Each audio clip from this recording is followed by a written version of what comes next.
मसीह खुदावंद के जिंदा और बाबरकत नाम में आप सबकी सलामती हो। जिस तरह से हम नए अहदनामा पर गौर कर रहे हैं और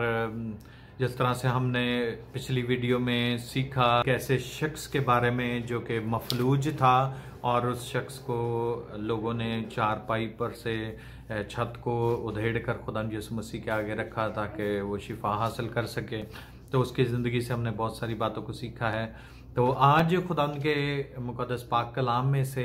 हम देखेंगे एक ऐसे मौजज़े के बारे में जिसका जिक्र हमें यूहन्ना की इंजील 5वां बाब और पहली आयत से लेकर 18वीं आयत में मिलता है। इस साले को पढ़ते हैं तो एक ऐसे मफलूज शख्स की ज़िंदगी के बारे में पता चलता है जो कि काफ़ी देर से बीमार था और बीमारी का जो अरसा है वो है 38 वर्ष, और एक ऐसी जगह पर उसको डाला गया था जहाँ पर लोग ये मुंतज़र थे कि कोई उनको उस शालोख का जो हौज़ था उसके अंदर बीमार जाते थे। उसके बारे में आपको बताता हूँ। तो पहले तो बात करते हैं हम खुदावंद यीशु मसीह के बारे में। खुदावंद यीशु मसीह के बारे में जो यहूदी रहनुमा थे, जो मजहबी लीडर्स थे, उनका इख्तलाफ खुदावंद यीशु मसीह के साथ अगर यीशु मसीह की हम ज़मीनी खिदमत में देखें तो उनका बड़ा एक इख्तलाफ रहा है खुदावंद यीशु मसीह के साथ कि खुदावंद यीशु मसीह लोगों को सब्त के दिन भी शिफा दे देते थे। और आज का मौजज़ा जिसके बारे में हम गौर करेंगे तो इसका ताल्लुक भी सब्त के दिन के साथ ही है कि खुदावंद यीशु मसीह ने सब्त के दिन एक मौजज़ा किया। उस मौजज़े में 38 साल से मफलूज जो शख्स है उसकी ज़िंदगी बदल गई और उसने शिफा हासिल कर ली। चूंकि ये सब्त के दिन काम किया, यहूदियों के मुताबिक सब्त के दिन जो काम थे, अगर खुदावंद यीशु मसीह की टीचिंग्स को ही देखें तो सब्त के दिन बहुत सारे ऐसे काम थे जो वो सब्त के दिन जो है वो नहीं करते थे, और कुछ ऐसे काम थे जो वो सब्त के दिन कर लेते थे। जैसे कि खतना जो है वो कराने की रस्म जो थी वो सब्त के दिन हो सकती थी, और सब्त के दिन कोई भी, खुदावंद यीशु मसीह ने भी ये फरमाया कि अगर तुम्हारा जानवर कुएं में गिर जाए या तुम अपने जानवरों को भेड़ बकरियों को खाना खिलाने के लिए नहीं ले जाते या पानी पिलाने के लिए सब्त के दिन नहीं जाते, या फिर तुम्हारा बैल गधा कोई जानवर जो है वो खोलने के लिए नहीं जाते, या अगर वो कहाँ गिर जाए तो क्या तुम उसको निकालते नहीं, तो ये भी काम ही थे जो वो सब्त के दिन करते थे। लेकिन कुछ ऐसे काम भी थे जो उस वक्त यहूदी रहनुमाओं ने, मजहबी लीडर्स ने मुकर्रर कर दिए थे शरीयत में ही से ही कि वो इनको नहीं कर सकते थे। जैसा कि हम अगर यीशु मसीह की तालीमात को देखें तो उन्होंने यीशु मसीह को मना किया कि तेरे शागिर्द जो हैं वो, जब खुदावंद यीशु मसीह के शागिर्द जो हैं वो बालियां तोड़कर खा रहे थे और उनको मसल कर खा रहे थे, तो तब भी उन पर ये इल्ज़ाम लगाया गया कि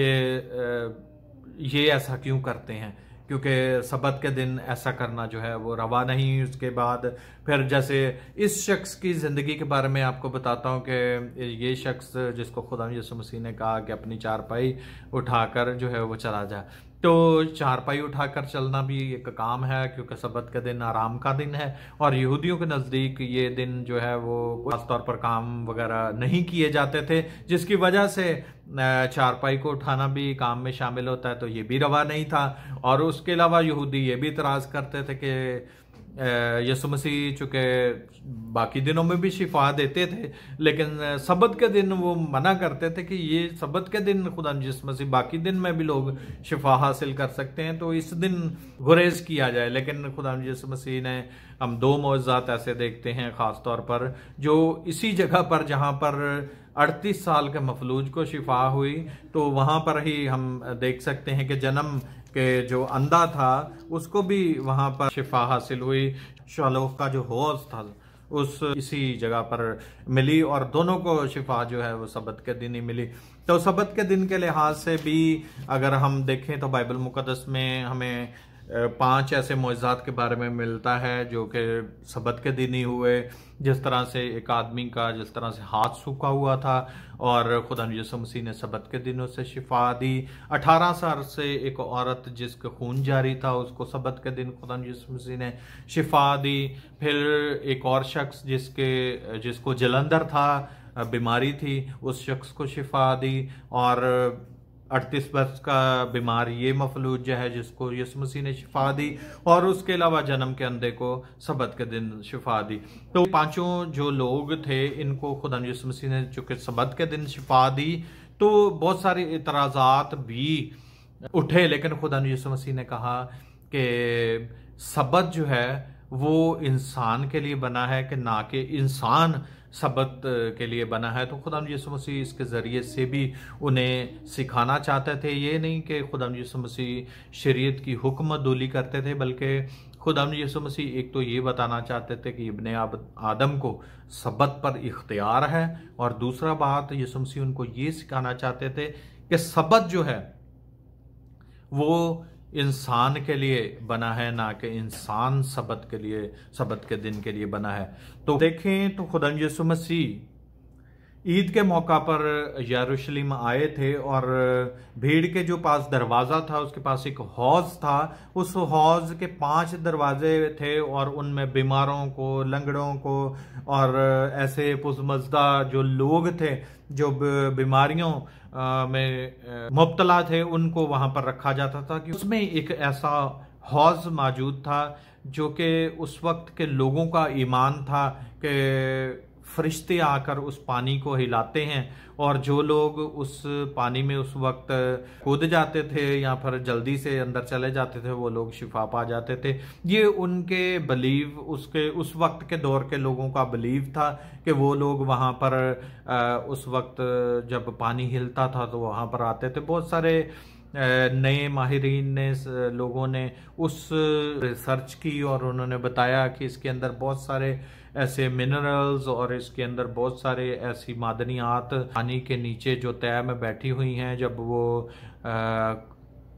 उबाला खाती हैं तो वो ऊपर आती हैं, जिससे उस वक्त के लोगों को चूँकि बहुत सारी स्किन डिजीज़ थी तो वो लोग जब उस पानी में जाते थे तो वो जो अंदर मादनियात और मिनरल्स थे उनसे उनको शिफा हासिल हो जाती थी। ये तो थी नए जो रिसर्चर्स हैं उनके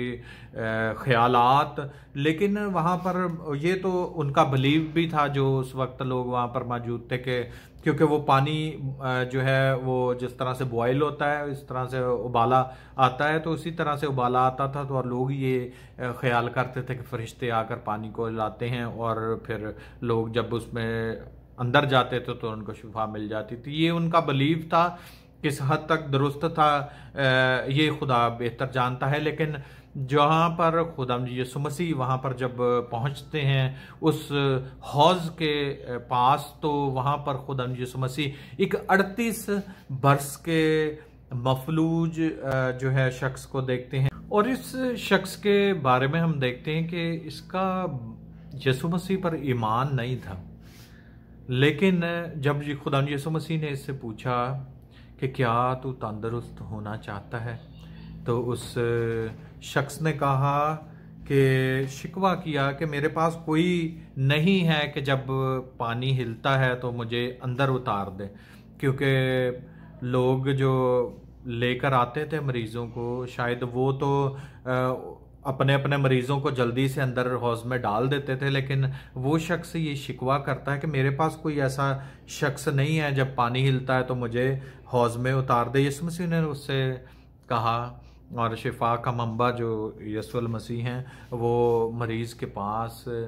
पहुंच चुके हैं और खुदा यीशु मसीह ने और यीशु मसीह के जिस तरह से कह देने से शिफा मिल जाती है, यहाँ पर भी शिफा जारी हुई और खुदा यीशु मसीह ने कहा कि अपनी चारपाई उठाकर चल, और वो शख्स तंदुरुस्त हो गया और अपनी चारपाई उठाकर चलने फिरने लगा। और वो दिन था सबत का, जिस तरह से मैंने पहले कहा कि इतराज़ इस बात पर था कि ये सबत के दिन शिफा क्यों देता है। और इस शख्स के शिफा पाने के बाद जब शख्स ने अपनी चारपाई उठा ली और जब ये चारपाई उठाकर चलना फिरना शुरू हो गया तो बहुत सारे लोगों ने देखा कि आज तो है सबत का दिन और ये शख्स अपनी चारपाई जो है वो उठाकर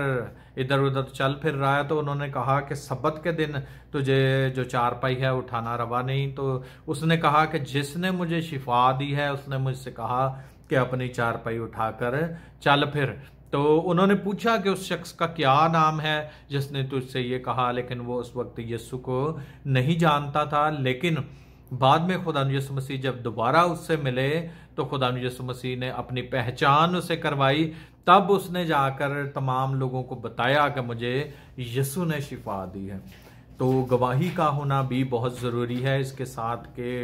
हम शिफा हासिल करें या हम बरकत हासिल करें या खुदा यीशु मसीह हमारी ज़िंदगी में कोई बड़ा काम करें, तो शिफा या बरकत हासिल करने के बाद गवाही हमारी ज़िंदगी में एक बड़ा अहम किरदार होती है। इस शख्स ने भी गवाही दी कि खुदा यीशु मसीह ने मुझे शिफा बख्शी है। और लोगों ने ज़रूर उस गवाही के वसीला से बहुत सारे लोगों की ज़िंदगी में तब्दीली आई होगी। उन्होंने सोचा होगा कि यीशु के वसीला से कितने बड़े बड़े काम जो हैं वो सरजद होते हैं। और लेकिन इस मौजज़े के बाद हम देखते हैं कि नए अहदनामा में अगर हम चंद और आयत 18वीं आयत के बाद 19वीं और 20वीं आयत देखें तो वहाँ पर खुदा यीशु मसीह की मुखालफत बहुत बढ़ जाती है। तो यूहन्ना की इंजील 5वां बाब और उसकी 20वीं आयत में लिखा है, इस सबब से यहूदी और भी ज्यादा उसे कत्ल करने की कोशिश करने लगे कि वो ना फक्त सबत का हुक्म तोड़ता बल्कि खुदा को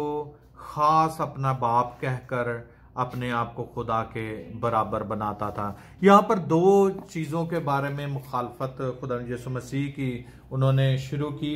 पहली बात तो कि खुदा यीशु मसीह ने सबत के दिन जो है वो शिफा बख्शी, और दूसरी बात कि खुदा यीशु मसीह खुदा को अपना बाप कहकर पुकारते थे, जिसकी वजह से यहूदी जो हैं उनके अंदर और ज़्यादा मुखालफत जो है वो बढ़ी और उन्होंने खुदा यीशु मसीह के बारे में जो है वो साजिश प्लान करना शुरू कर दी। तो आज हमने सीखा एक ऐसे शख्स की ज़िंदगी के बारे में चूँकि 38 बरस से बीमार था और मुंतजर था कि उसे हौज में उतारा जाए, लेकिन कोई शख्स ना था जो कि उसे हौज में उतार सकता और वो शिफा पा सकता। लेकिन खुदा यीशु मसीह जो कि शिफा का मंबा है खुद चलकर उसके पास गए और खुदा यीशु मसीह ने बजाय कि उसे हौज में उतारा, खुदा यीशु मसीह ने उसे सिर्फ यही कह दिया कि उठ और चल फिर, अपनी चारपाई उठा और चल फिर। तो खुदा यीशु मसीह के वसीला से उस शख्स ने जो है वो बीमारी से नजात हासिल की और उस शख्स की ज़िंदगी में तब्दीली आई और उसने खुदा यीशु मसीह के मुतालिक गवाही बख्शी। आज हमने इस ऐसे शख्स के बारे में सीखा। अगली ज़िंदगी में बीमारी चाहे वो 6 महीने से है, साल से है, 2 साल से है, पुरानी बीमारी है, तो हम खुदा यीशु मसीह से शिफा हासिल कर सकते हैं। खुदा यीशु मसीह आज भी मौजज़ात करने में बड़ी कुव्वत, कुदरत और ताकत रखता है। अगर हम सच्चाई के साथ खुदा यीशु मसीह के हुक्मों पर अमल करें और उससे मांगे तो वो हमें हर तरह की बीमारी से शिफा देने में कुव्वत, कुदरत और ताकत रखता है। और अगर हम खुदावंद हमारी ज़िंदगी में काम करता है तो इस शख्स की तरह हमें गवाही भी देने की ज़रूरत है कि खुदा यीशु मसीह ने हमारे लिए कैसे बड़े बड़े काम किए। जिस तरह से इस शख्स ने खुदा यीशु मसीह से शिफा हासिल करने के बाद लोगों को ये बताया कि यीशु ने मुझे शिफा बख्शी, तो इसी तरह से हमें भी गवाही देने की ज़रूरत है कि हम यीशु के गवाह बने और कलाम को, उसके मुअज़्ज़ात को, उसकी बातों को और उसके अजीब कामों को जो हमारी ज़िंदगी में ज़ाहिर होते हैं आगे पहुँचाएँ। खुदा आज के कलाम के वसीला से मुझे और आपको बरकत दे। आमीन।